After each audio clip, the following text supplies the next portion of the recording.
The evidence is gone, but the nightmare continues. Welcome to Hidden Killers with Tony Brueski, featuring former prosecutor and defense attorney Eric Faddis. There is a curious case coming out of Las Vegas, Nevada. It is the trial of Robert Tellis. He is charged with the murder of reporter Jeff German. German, a reporter who was quite an impactful reporter. If you were in the area, you knew him. Published several articles, always trying to get to the bottom of things, expose people who are doing wrong things, who are in power. And one of those people he was exposing was, in fact, Robert Tellis in his office. Robert lost re-election, and then shortly thereafter, Jeff German lost his life.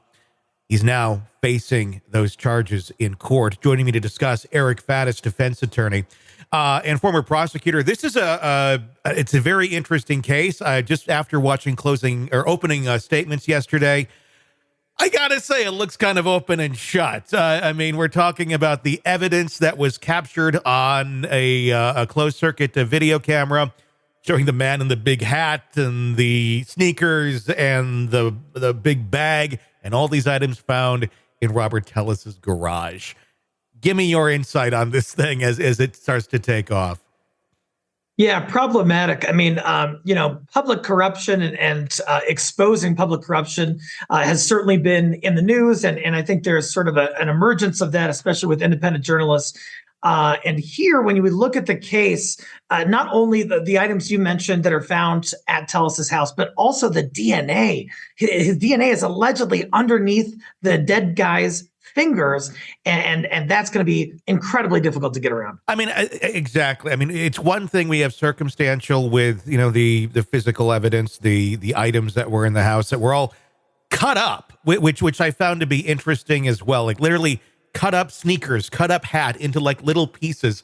What do you make of that? I mean, if you're going to try and get rid of evidence, I mean, it's not like it's a credit card and you're just going to chop it and somebody's not going to get the number. Why not completely get rid of this stuff? Or I'm sure they may be trying to argue that this was planted in his home.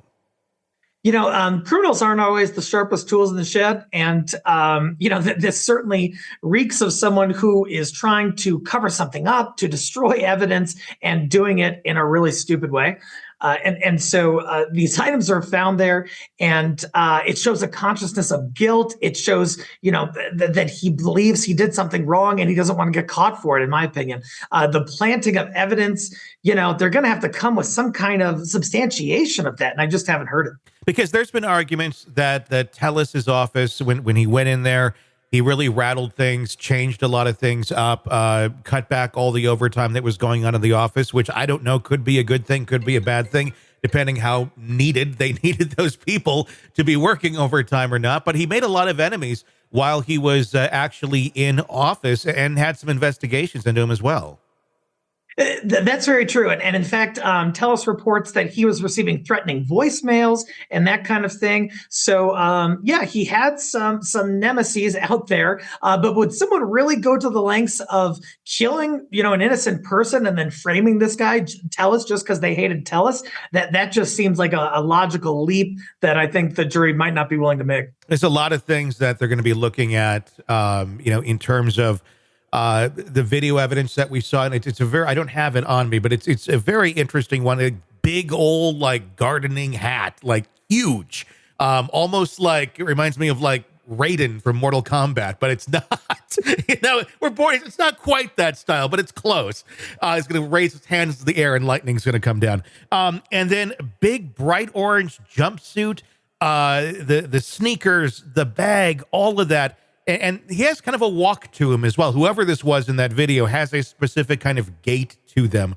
How much do you think that stuff is going to be examined? And the other question that I know is being brought up is, this was a pretty bloody, horrible fight in the yard. There's, as far as we know, as of right now, there's no blood or anything on any of these pieces of evidence. Yeah, when we're talking about a disguise, usually the idea is you don't want to get noticed. So maybe don't wear an orange jumpsuit and a big Mortal Kombat hat. But I mean, they're certainly going to look at that. You would expect that the individual, if they were wearing that during this very serious killing, would have something on them, like blood or biological material. And so that's going to be looked at. Defense is certainly going to emphasize that to the jury. But with respect to his gait, I bet the prosecution's going to ask Tellus to get up and walk in front of the jury. And that's permissible in most jurisdictions. And the jury will be able to compare that gait with the gait of the person on the video. How easy is that for someone to fake their gait and their walk? I mean, especially if you know, like, okay, the guy in the video is walking like this, I shouldn't walk like that. Sure. Yeah. There's that. But there's also, this gentleman, Tellus, was a public official. I imagine that there is other footage of him, walking around. And if not, there are a ton of witnesses who worked with him on a day-to-day basis who could be asked, what does this dude walk like? And then, see if that is comparable to what is on the video. And they're also going to want to look at whether the person on the video might be feigning some sort of gait that they don't normally have. All right, true crime addicts, let's cut the crap. You're knee-deep in the gory details of your favorite podcast when suddenly a commercial hits like a bad meal. Seriously? You deserve better. Upgrade to True Crime Today Premium Plus on Apple Podcasts, where you can binge without those annoying ads. Plus, get extended interviews that go deeper into the darkness and early access to episodes so you can be the first to know. It's like trading up from fast food to fine dining, but with more blood. So, go ahead, search for True Crime Today Premium Plus on Apple Podcasts, subscribe, and feast on the good stuff.